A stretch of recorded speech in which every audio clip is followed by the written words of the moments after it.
जैसे आप सब जानते हैं, पिछले 10 साल की आम आदमी पार्टी की बीमारियों को हम झेल रहे हैं और दिल्ली के लोग भी झेल रहे हैं। रेखा गुप्ता जी की सरकार इसके ऊपर निरंतर काम कर रही है और मैं आज आपको बताना चाहता हूं और आपके माध्यम से दिल्ली के लोगों को बताना चाहता हूं जो बड़े कदम हम ले रहे हैं, जिससे निरंतर रोज AQI को और कम करने में कामयाब हो रहे हैं। एक तो जैसे पहले बताया गया था कि सरकारी हो चाहे प्राइवेट हो, जो इसकी वायलेशन करेगा उसके ऊपर बड़ी कार्रवाई की जाएगी। तो मैं आपको बताना चाहता हूं, अब तक 1750 इंस्पेक्शंस की गई, जिसमें से 556 को नोटिस दिया गया और 7 करोड़ रुपया ऐसी वायलेशन करने वालों पे पेनल्टी लगाई गई। 7 करोड़ रुपया पेनल्टी लगाई गई और 48 जो है वो कंस्ट्रक्शन साइट्स को परमानेंट क्लोजर का नोटिस दिया गया। तो जो कंस्ट्रक्शन साइट में 1750 इंस्पेक्शन थी, उसमें से 556 के खिलाफ कार्रवाई हुई और 7 करोड़ रुपया पेनल्टी लगी, 48 बंद हुई है।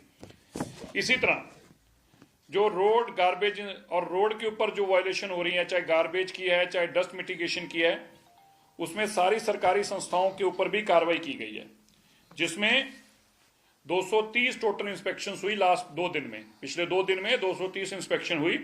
MCD की 110, PWD की 36, DDA की 32, DSIDC की 17 और DMRC की 8। और इनमें से 230 इंस्पेक्शंस को करके जिनकी वायलेशन थी उनके ऊपर 1 करोड़ रुपया, सरकार के ऊपर भी पेनल्टी, सरकारी संस्थाओं के ऊपर भी पेनल्टी लगी है 1 करोड़ रुपया। इसी तरह जो पिछले साल के मुकाबले में चालान है, पिछले साल अब तक 4,33,000 चालान किए गए थे।